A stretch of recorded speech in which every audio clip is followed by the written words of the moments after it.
You're listening to the Joyful Practice for Women Lawyers podcast, episode number 7. Welcome to the Joyful Practice for Women Lawyers podcast. I'm your host, Paula Price, lawyer turned certified executive coach. This podcast was created to empower women lawyers just like you to create a life and practice you love. Join me every week for a break from the hustle so we can focus on you, what you truly want, and how you can create it. If you're over the overwhelm, done with putting out fires, and ready to redefine success on your own terms, you're in the right place. Ready for today's episode? Let's dive in. Hi, everybody, and welcome back to the podcast. If you are joining for the first time, my name is Paula Price. I'm a lawyer turned certified executive coach and the host of this podcast. Welcome. And if you're returning, welcome back. I'm delighted to have you. So great to be able to connect with you today. I just wanted to give a shout out to all of you who have been contacting me to let me know that you are listening to the podcast, that you're enjoying the podcast, and that what I am sharing on the podcast is resonating with you. I've had a number of listeners reach out on LinkedIn. They have reached out by email, writing reviews on the iTunes or other podcast platforms. And I just wanted to say it means so much to me to know that you are out there, that you're enjoying what we're discussing here, and that you're able to incorporate some of what I'm talking about into your practice. So thank you so much. I love hearing from you. If you are listening and you would like to share something that you're taking from this podcast, I would be so happy to hear from you. So just wanted to put that out there.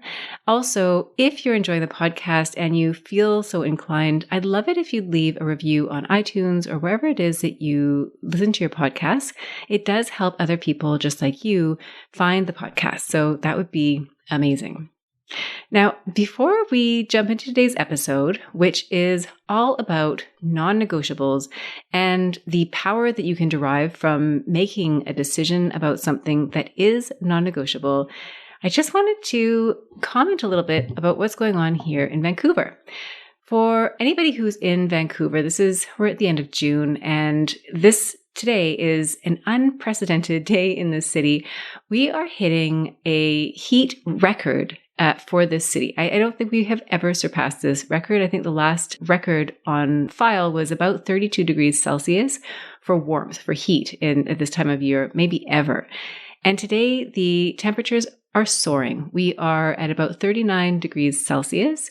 And it was so hot that they actually requested that the children not go to school, even though this is the last week of school. They have today and tomorrow left before the school year has ended, and the kids are all home. So my children are downstairs keeping themselves entertained while I record this podcast, and it's been a beautiful day. We went out and spent some time by the sprinklers to cool down a little bit.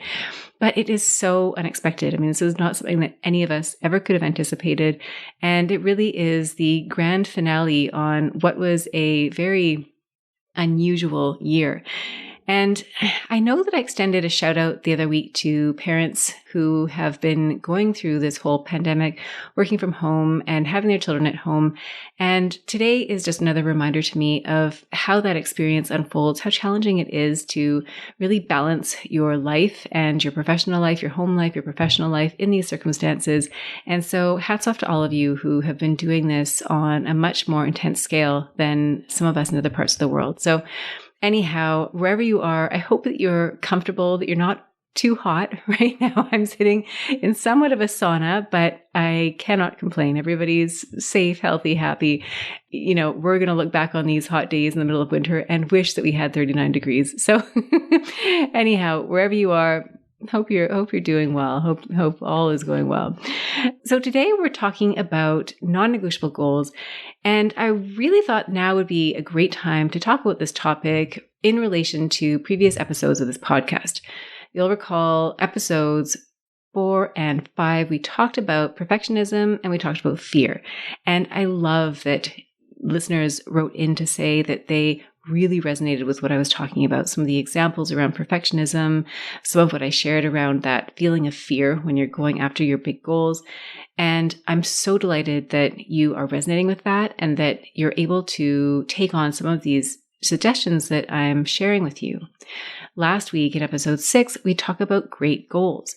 And that kind of moves us into this new dynamic, right? It's looking at this new space and thinking about, well, how are we going to go about creating what it is that we want in our lives? And today's episode is all about that non-negotiable. What happens when you make that 100% commitment, and how does making that commitment empower you to really go after what you want? So that's what we're going to be talking about today. Now, the problem presents, and it will present for everybody differently. And as we go through the podcast, I'd invite you to think about your own practice. The problem that comes up, this is with clients that I work with. It has come up for me in my coaching practice and previously in my law practice. It's the situation that happens when you refuse to draw the line in the sand about something. Often it's a decision that you need to make, and you may hold back from giving it 100%. So what might this look like? In your practice, it might be you're in a job, you are no longer satisfied in that job for some reason, you know that you want to leave, but you keep putting off that decision. And I've heard this come up in so many different varieties. Often it's something like, well, I've got this big closing that's coming up. It's 3 months out. I really don't want to leave anybody high and dry. So I'm just going to wait for that to be done. And then I'm going to start thinking about my next steps. Or if you're a litigator like I was, maybe there are a number of files that you have trials coming up, big mediations or events on files, and you tell yourself that you really want to be there for those files. And so you put off making a decision that is instrumental for your own professional development. So that might be one place where you're not really in, you're not really out either. Another example might be if you have somebody that you work with who is very difficult for you to get along with. This could be a client, it could be somebody that you report to, and that relationship is really strained. And you think to yourself, I really would like to address this in some way. Maybe it is having a conversation where you're starting to set up some boundaries with them. Maybe if it's somebody that you no longer want to be working with, it's finding a way to no longer work with that person. But it's something that you keep thinking about, but you haven't necessarily taken any action. It may be that you are letting your standards drop below what it is that you would like to have for yourself. So it could be in the way that you are treating other people. Maybe it's relationships that you have with your colleagues or with staff or with clients. Maybe it's relationships that you have in your personal life. Maybe it's a family member, maybe it's your spouse, maybe it's your children. But you find yourself in a situation where you are not showing up the way that you want to, and you're not really making any progress. You seem to have the same thoughts, you seem to have the same arguments, you seem to have the same feelings of just futility almost, because the process keeps repeating itself. And that's another example where I've seen this come up, where it's the refusal to make a decision, it's refusal to adhere to a particular standard for yourself. It could also be that you are letting yourself down. Now, this is probably one of the biggest areas that has room for improvement. There is a tendency, and I see this a lot among lawyers, to put other people first. And that means putting them first for all sorts of commitments to the detriment of commitments that you've made to yourself. And it may be that you've committed to yourself that you're going to eat healthier or go to the gym more regularly. That comes up a lot with my clients. They come to see me about something that seems very much in the professional sphere. But what it turns out is that there's also areas in their personal lives that they aren't attending to, but bringing those things back into focus can be really impactful in terms of how they treat themselves, how they show up. So you might ask yourself what it is in your relationship with yourself, in the commitments that you've made to yourself, places where you're not truly giving 100%, where you're not really committing. It may also be in relation to the balance that you're trying to achieve in your work life and your professional life. So you may find that there is too much going on in one or other of those directions, and it's leaving you feel unbalanced. And here I would just like to highlight that for every one of you, there's going to be a different space on a spectrum where you will feel most comfortable. So for some of you, for some women lawyers, the ratio of professional life time to personal life time will be allocated very much in favor of professional time. And that is where you feel most alive. That's where you really thrive. And that is what feels good to you. And there are others who will want to have their personal life weighted more heavily. They'll want to be spending more time devoted to their personal life commitments and less time devoted to their professional life commitments. And I know there's a blending of those two areas in many ways. So it's not really a black or white situation, but I would just like you to think about and recognize that what works for one person may not work for you. And the key here is addressing what balance is ideal for you and then thinking about where you sit in relation to that balance and are you where you want to be. And if that's an area where you have an ongoing struggle, then it may be time to start thinking about where it is that you're not fully committing, where you're not fully taking action in one direction or the other. Finally, another example that I have is maybe if you are struggling to maintain a time management practice. And so this is another area where maybe you've decided for yourself, I really want to be more punctual. I want to be delivering my work products well ahead of when I actually need them ready for. Maybe you have other challenges in your time management practices. And so you know you want to commit to that, but you somehow don't find that you're able to get fully on board with that. So these are examples of how a inability to make a 100% commitment could be showing up in your practice. So what happens here is at an unconscious level, you have made a decision to be indecisive. You have decided to set up camp in a gray zone, and you're letting certain decisions drag on. And what happens here is you decide on some level that you prefer the discomfort of being in that space where you're weighing the pros and cons over the discomfort of making an actual decision about something. And this is not surprising. This is not something that you need to beat yourself up over, and it's perfectly natural. And if you look at the word decisive or decision, it has its roots in Latin, and it literally translates to cut off. And if you think about it that way, you can see how that would be really scary. I mean, imagine that you are being asked to cut off something that is really important to you, like maybe it's your arm or something that you really don't want to let go of. That can seem really scary. But on the flip side, cutting off something can also be completely liberating. If you imagine you're floating up in a hot air balloon, for example, and you start to run out of fuel, then letting go of some sandbags will actually free you up so that you can start moving forward. And if you think about times in your life where you've been forced to make a decision or where you've just naturally been very decisive and you've had to let something go, there's a magic in the clarity and the focus that comes along when you make that decision. And we're going to be talking more about that in today's episode. Another thing that happens when you refuse to make a decision or where you haven't 100% committed to the outcome on something is that you may find yourself negotiating with yourself. And if anybody has children, especially toddlers or young children, you will have experienced what happens when you do not set a clear boundary with your child. I know I've been here I've seen it many times where if I'm not firm, for example, in setting a boundary and sticking to it with one of my children, then they don't really know where the limits are. And so their instinct is to keep testing and keep asking and keep coming back because they want to know what the limit is. And if on one day I say, no, we cannot do that thing, we cannot play video games all day, I'm making this up, although it may have happened, then it becomes an option for the child to say, well, okay, here's a day where you've said it's just an hour, but can't I have a little bit more? You'll notice where it's not negotiable. So for example, school is not a negotiable situation for children. They know that they need to go there every day, that it's required by law. And so the question of whether or not they go to school is not really something that is up for debate.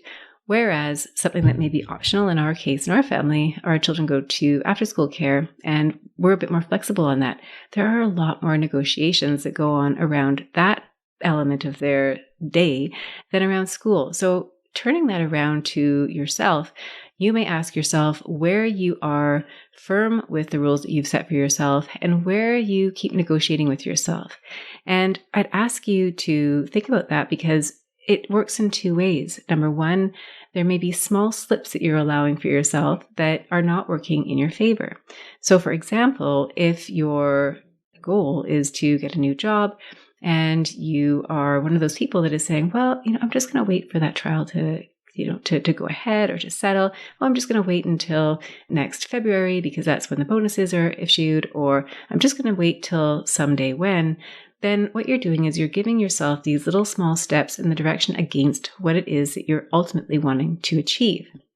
In a similar way, you may be missing out on opportunities that would get you a little bit closer. So going back to that same example, maybe there are steps along the way that you could be taking. Maybe there's people that present in your life who could be amazing professional contacts, people who may be able to help you find that next position that you're looking for.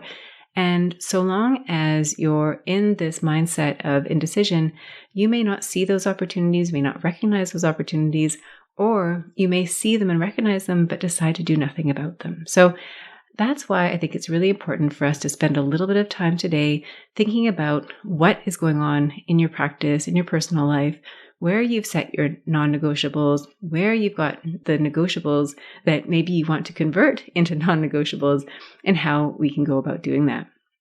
So this problem that we're talking about, this indecision, the reason why it exists is that it can be really, really challenging to declare to yourself that you actually want something, that you are going to declare a goal for yourself, because it can be really scary if you think that you might fail. And none of us wants to declare some grandiose goal and then not follow through. So instead of admitting what you really want, you may just not admit it to anybody, not even yourself. You may also find another way around. You may tell yourself that you're just being realistic, that you don't want to say that you have these big goals because it's not likely to happen. And maybe you tell yourself that you're going to hope for the best and prepare for the worst. And that may be an okay strategy, but hoping for the best really isn't a very productive thing to do. There are other ways of going after what you want that are more likely to get you the results that you're looking for. You may also be trying to predict the future. You may sit there with this decision ahead of you and you might think, well, okay, if I choose this option, if I, going back to the example of looking for a new job, well, I might apply for a job, but I'm not going to get that job. So really there's no point in trying. Or maybe it's a decision about your timekeeping practices. And maybe you think, well, I want to set this new standard for myself, but I know that every time that I've tried to create a calendar program for myself, every time I've tried to plan and be strategic in how I strategize and how I use my time, I don't do it very well. So I'm just not going to bother. Or maybe it's a conversation with somebody that you're concerned about having, and you think, well, I don't want to have that conversation because what if it goes off the rails? What if I get fired? What if that person doesn't want to work with me anymore? There are all these different options that we dream up in our minds, and ultimately what that does is that it prevents us from taking steps forward. There's another one that I see quite often, which is that you get so committed to getting the answer correct that you don't make a decision at all. So you somehow tell yourself that there's a right decision and a wrong decision. And as a result of wanting to avoid making a wrong decision, you don't make any decision at all. And finally, this is one that I see a lot, and it really strikes me as almost tragic, but I've seen a number of lawyers who are working so hard and they are so committed to what they are doing and they're so busy that they put off their dreams because they are busy doing something today. And this has come up a number of times. It came up in relation to a woman who was really interested in pursuing something. It was different from her current practice. She was a very senior lawyer. She had lots of options, lots of experience, and she really wanted to go out on a bit of a tangent, but she justified not doing it because she was busy, because she had things to do. She had people to take care of. It's very easy to convince yourself that you're too busy to go after what it is you really want, and you will be able to find the work to keep you distracted and you'll feel productive. But the challenge there is that at the end of it, will you have what it is that you are really looking for? So you may try to solve your problems in many different ways. The strategies that I see don't always produce results that people want. And it all boils down really to making a decision. And it could be a decision about the standards that you have. It could be a decision about your goals, really committing to something and saying, I want to do that thing. And it could be decisions that are really more globally affecting your life. And ways that you might be trying to make those decisions now might be to create, a T list where you have your pros and cons on two sides of a list, and then you decide to somehow weight them one way or the other. You may, again, we talked about this before, but you may try to predict the future. You may think, and I would ask you how many times you have done this, where you've got the decision, maybe you've got your pros and cons listed out, and then you try to forecast yourself into each of the different options. And that may get you some distance, but if it's not helping you land into a decision, then it becomes an academic exercise, and you could keep churning and rethinking and trying to surmise what is going to happen. And the fact is, there's no way you can predict the future. There's no way I could have predicted that today it would be 39 degrees in Vancouver ever, and that my kids would be home from school and I would be trying to record a podcast while they were sitting downstairs. I could not have predicted that. We could not have predicted that we would have ended up in a global pandemic. There are certain things that are so beyond your control. So yes, there is merit in weighing out your decisions thoughtfully and looking at the pros and cons, but ultimately trying to predict how it's going to turn out probably isn't a strategy that's going to get you to where you need to be. Another strategy that I've seen people use, and I've used this myself, is to try to abdicate responsibility for decision making by deferring to an expert, for example. And you may have found yourself doing this sometimes. Maybe you've got a big decision that you need to make, and rather than make that decision, you might go decision shopping, right? You might go and chat with one of your friends about it, or a trusted colleague. You might talk to a mentor about it. You might go talking to a number of different people, hoping that one of them will just tell you what to do. And I've had clients who have asked me to just tell them what they need to do. And the answer isn't something that I can tell them. And if you're out there looking to mentors or friends or other people to tell you what you should be doing, they can't tell you either. Ultimately, the decision has to come from you. And that requires that you take 100% responsibility for the outcome. And not everybody is really willing to do that. And it's not that it's even happening at a conscious level. It's something that happens in a much more subtle way. And what's really happening there is that there's not a full trust that you have that capacity, that you're going to make the right decision. And so it's an inclination to want to ask somebody else to do it for you. So I would ask you to think about whether this is something that might be happening in your practice or in your personal life.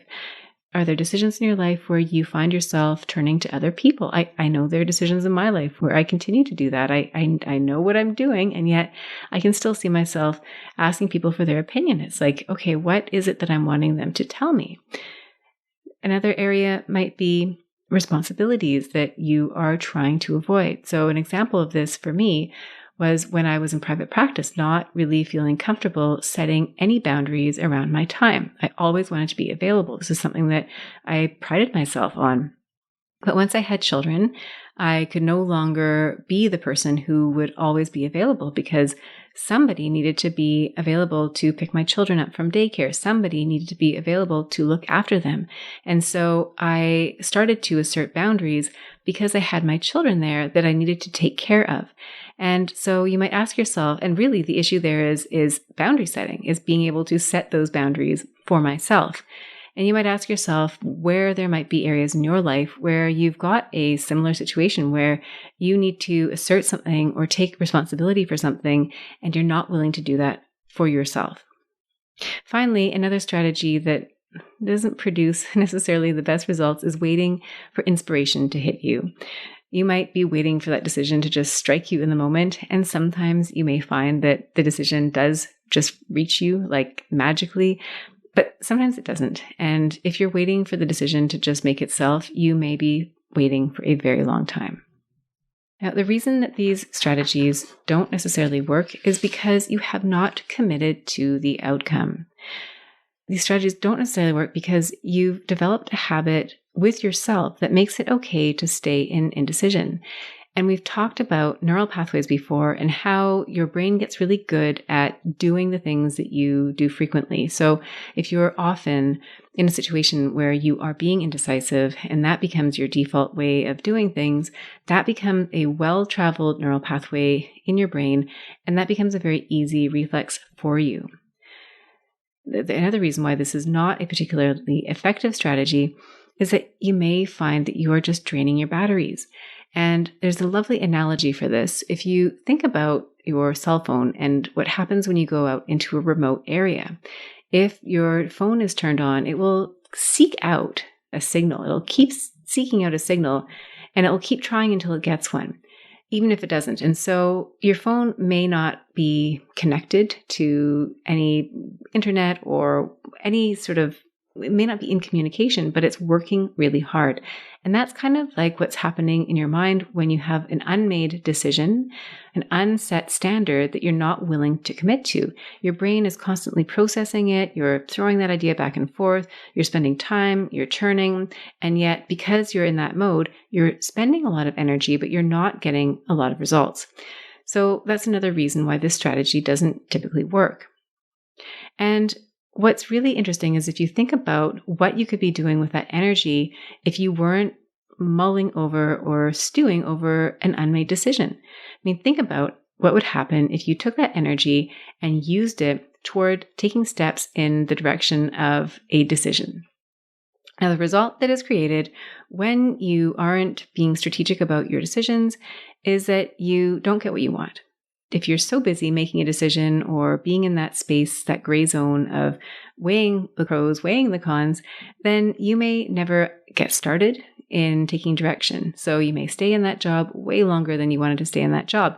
You may never have that conversation with the difficult boss or the difficult client, and you may never make any progress. You may never decide that it's time to take control of your health, to actually engage in some self-care. You may decide that you just are going not to deal with your time management. I mean, you can make those decisions, you can put them off, and the result is going to be that nothing changes, that you're stuck, you're not moving forward. And you may start talking yourself out of things without even trying. You may decide that your goals are too big, that the standards are too high. There's no point. You're much more comfortable where you are. And finally, when you don't actually make a decision, you don't try to make something work, you don't commit 100%, then you may miss out on building your confidence every time you go and try something new and it's hard, but you make it work. Every time you make a decision, maybe you feel like it's a wrong decision after you've made it, but then you do everything in your power to achieve that non-negotiable, then all of a sudden you start to build that confidence with yourself, and you can find it so much more natural for you to do that again. So we talked about the habit of not making a decision. Well, what if you developed a habit of just making a decision? So I'm going to offer 4 steps that you can use, easy steps to try to create some more decisiveness, more decisions, standards, non-negotiables that will help you get closer to what it is that you want. So we're going to start with step number 1, which is to look around in your practice, look around in your life, and identify what is currently non-negotiable for you. So what are these standards that you are not willing to compromise on? Some of those might be that you always deliver your work on time. Maybe that's just a basic standard. You are always on time, end of story. It may be that it's the quality of your work product, that you never submit anything with a typo, that it's always formatted a certain way, that you always do a certain degree of diligence and research, and you present it in a certain style. Whatever the hallmark of quality is for you, that may be a non-negotiable standard that you adhere to. These are all areas where you are 100% committed to the outcome, and you don't even have to think about it. It's not a decision that you're making. It's just who you are. So I'd ask you to look around and see what areas of your life you have that level of commitment, and then to ask yourself what it is that you're doing to ensure that these standards are met. And it may be that you have a way of planning for it. If it's delivering everything on time, maybe you are getting your materials altogether. You're looking at your calendar. You're deciding the dates you need to do things by. If it's the way that you show up for other people, maybe it's prioritizing them, thinking about all the different things you have on your to-do list, and you're setting your priorities in a way that you get those things done. And it may be that you're doing those things at the expense of something else, but notice that you are giving priority to that one thing. And another example is maybe that level of commitment. It may just be that you have committed to yourself. There's that non-negotiable standard, and that's what you adhere to. End of story.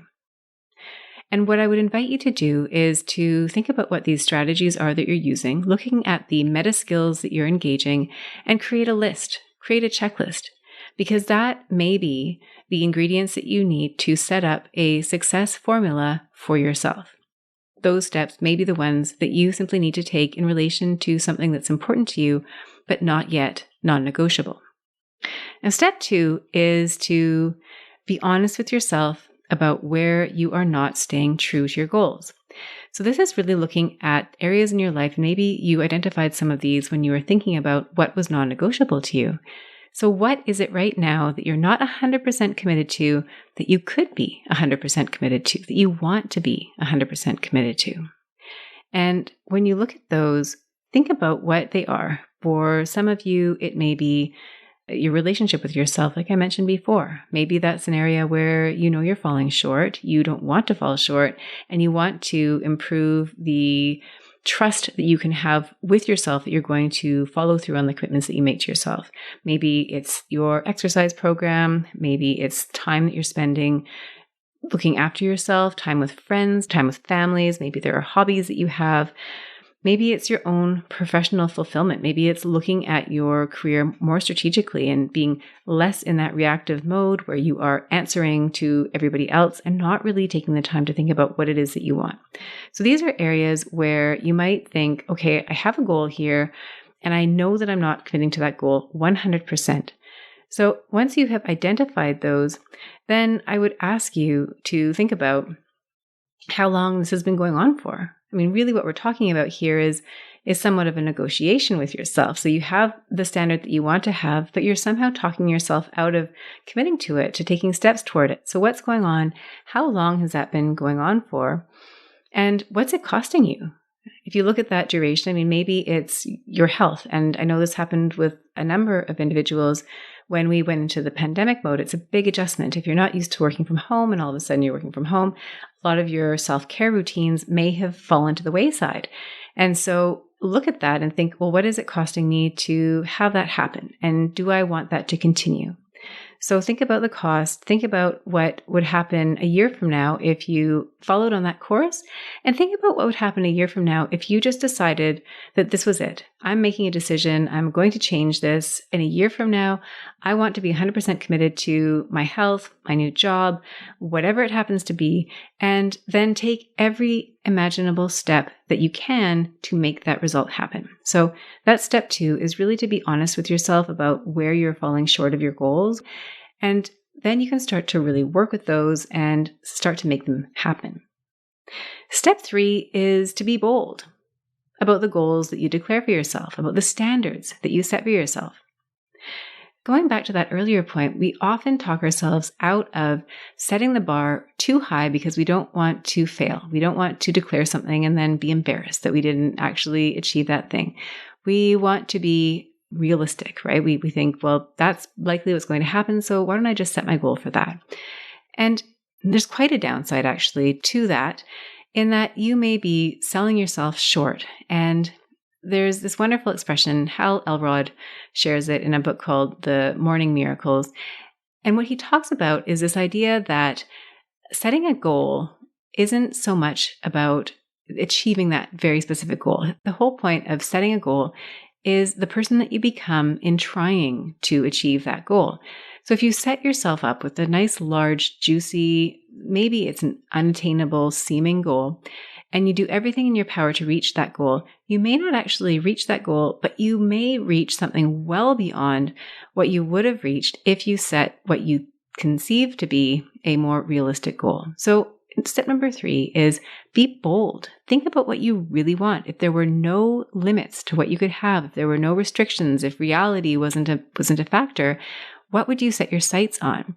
Make that your goal, and then think about all the ways in which you can go about achieving that goal. And I promise you, your goal achieving or goal pursuing activities will be so much more exciting, and you'll have so much more energy because you'll be able to imagine yourself in that position and think about how amazing that would feel. And that's so much more motivating than going towards something that maybe isn't quite as exciting to you. And the step 4, this is the final step that I'm sharing today, is to train yourself to make a decision. Decisions come up all the time in the course of your day. There are small decisions like what you wear, what you're going to eat for lunch, and I would highly recommend training yourself to be decisive.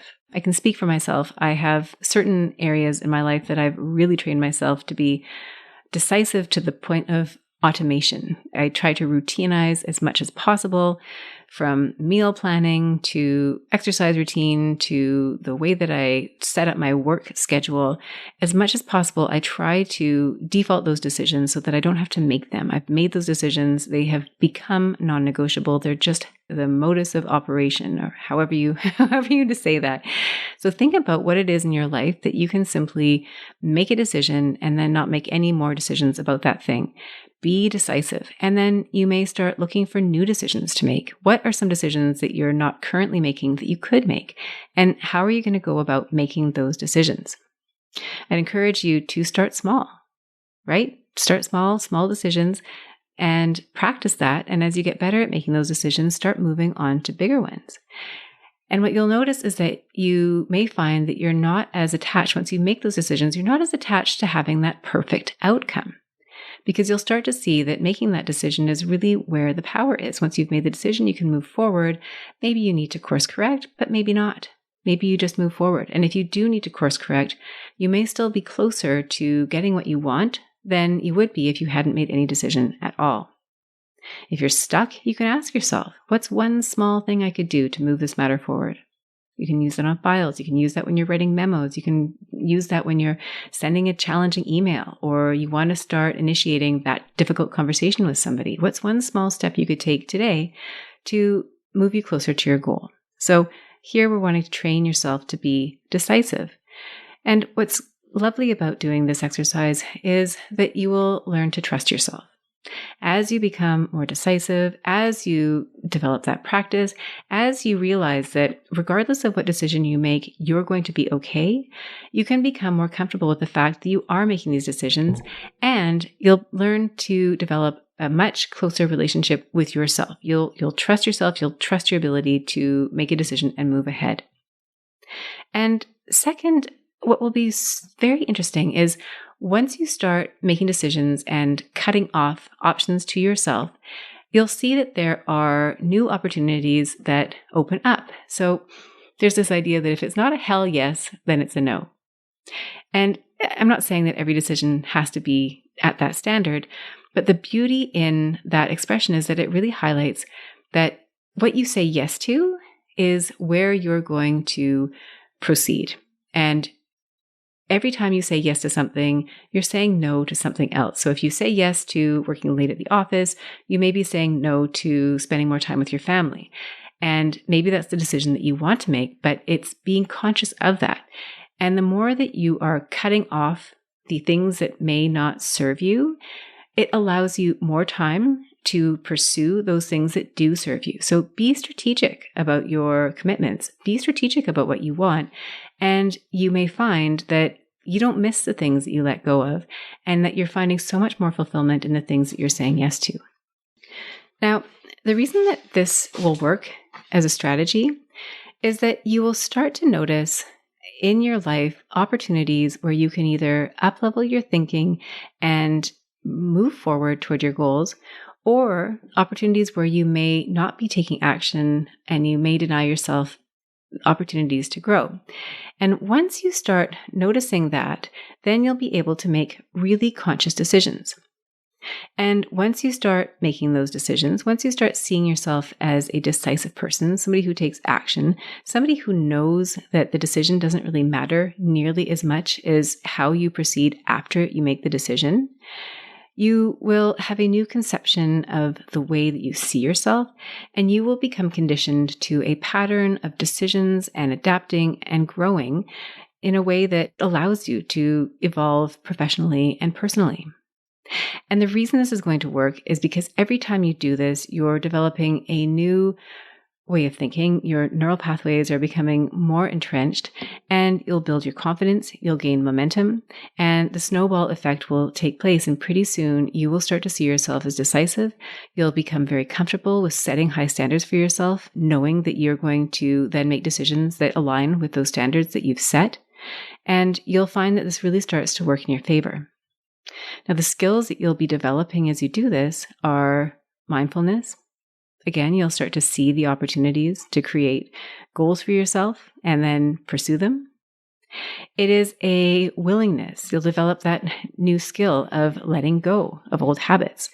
And this can be really hard because we get really attached to things that we're comfortable with. I'm sure you have items in your closet, a dress maybe that you really liked 5 years ago that you haven't worn in several years, or maybe it's a piece of furniture in your condo or your house that you have a strong sentimental attachment to. The kids used to sit there, your friends come over and sit there.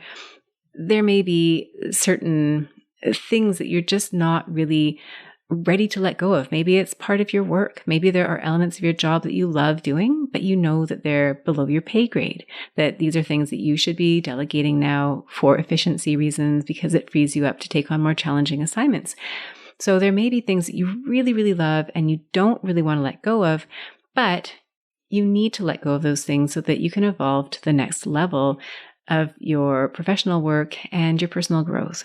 So your willingness to let go is a skill that you will develop as you commit to those greater goals, to that 100% commitment, the standards, the goals, the decisions that you want to make in your life. And the last skill that I'll mention, although I'm sure there are many more, is that it will help you to develop focus and clarity. When you refuse to make a decision and you're sitting in that stage of waffling back and forth, weighing the pros and cons, being in the discomfort of not making a decision, but not wanting to choose or take responsibility, you can't really get clear and focus on the path ahead. But once you do make that decision and you have that focus and clarity, it allows you to really learn just what you're capable of. And I know that you've done this in the past. I know that you haven't got to where you are by not being in a position where you've been focused and clear and determined to go after that one thing. And think about what that looks like for you. For some of you, if you're just starting out, maybe it was getting into law school and securing your articles and getting through your articles and getting called to the bar. I mean, that might be that first burning goal that's ahead of you. If you're further on in your practice, maybe it's becoming partner at your firm. Maybe it's getting that in-house position. Maybe it's doing your first trial.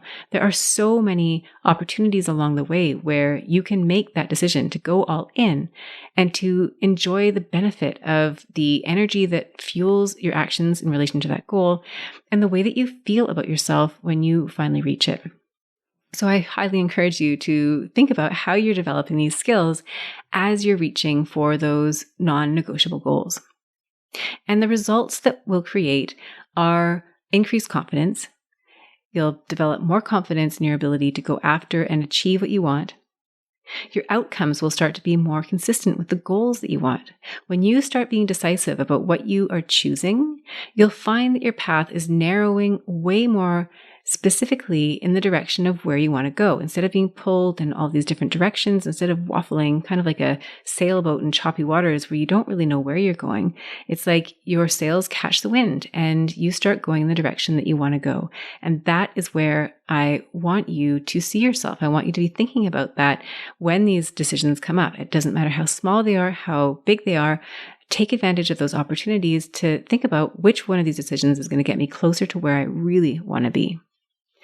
As I mentioned before, one of the benefits of this is that you'll really develop that trust in yourself. So many of us have put our trust in other people. We think other people hold the answers, that they know the right steps to take, that they know better, that they managed to achieve success, and so they must know all the answers. But they know the answers for themselves. They know the answers because they tried and they tested and they set their own goals and they managed to get to where they are. But your path is different. Your path is yours. And so my words to you are to learn to trust yourself, to learn to trust that inner voice, because that is what's going to guide you to exactly where it is that you want to go. And finally, you will evolve as you let go of what's no longer serving you. And as you take steps toward what you really want, you're going to evolve. You're going to go through all the things that we've talked about in earlier episodes, right? You're going to go through that fear. You're going to maybe struggle with perfectionism. You're going to have to manage your time around it. You're going to have to start saying no to things. But as you make those decisions, once you've declared your non-negotiable goals for yourself, you are going to get that momentum. You're going to build, you're going to evolve. So those are my tips. That's what I have to share today. Going back to the tips, I'll just recap them here. Number 1 was to look for the non-negotiables that already exist in your life and identify how you go about them, because that's your roadmap. That's your path to success. The second step is to be honest with yourself about where you have goals that you wish were non-negotiable that you still haven't committed to. And I would encourage you to commit to those goals and to start looking at what that's costing you and what the benefit would be of actually going after them. Step 3 is to be bold in the goals that you declare for yourself, to really think about what the non-negotiable is and to go after it. And step 4 is to train yourself to be decisive. So before we sign off, I invite you to think about what your non-negotiable goals might be. I mean, maybe it's you'll get a new job by the end of 2021. Maybe you will leave your current job by the end of the year. Maybe you will stop letting others call the shots in your life. Maybe you will own your decisions. Maybe you'll decide that you're just going to be confident in your abilities. Maybe you make that declaration to yourself, you stop doubting yourself, and you just decide that you are confident, period. Maybe you'll make a decision to take 100% responsibility for the outcomes in your life. Maybe it's your relationships, maybe it's your professional achievements, whatever it is, you are going to own them 100%. And if you were to have that thing, imagine what your life would be like. It has been such a pleasure speaking with you this week. I hope you enjoyed today's podcast as much as I enjoyed creating it. I am so excited to have you here with me week after week. And please let me know. Please let me know what's resonating with you, if you have topics that you'd like me to cover. And of course, if you're interested in working with me, I do work with lawyers one-to-one. I do coaching on all sorts of topics. We talk about job transitions. We talk about time management. We talk about all sorts of ways of showing up in practice, building confidence. And I would be delighted to speak with you if that's something that you're interested in. And if that is the case, then I'd encourage you to send me a note. You can find me on the joyfulpractice.com website. There's a contact sheet there. Send me a note. Contact me on LinkedIn. I'm also there as well, Paula Price.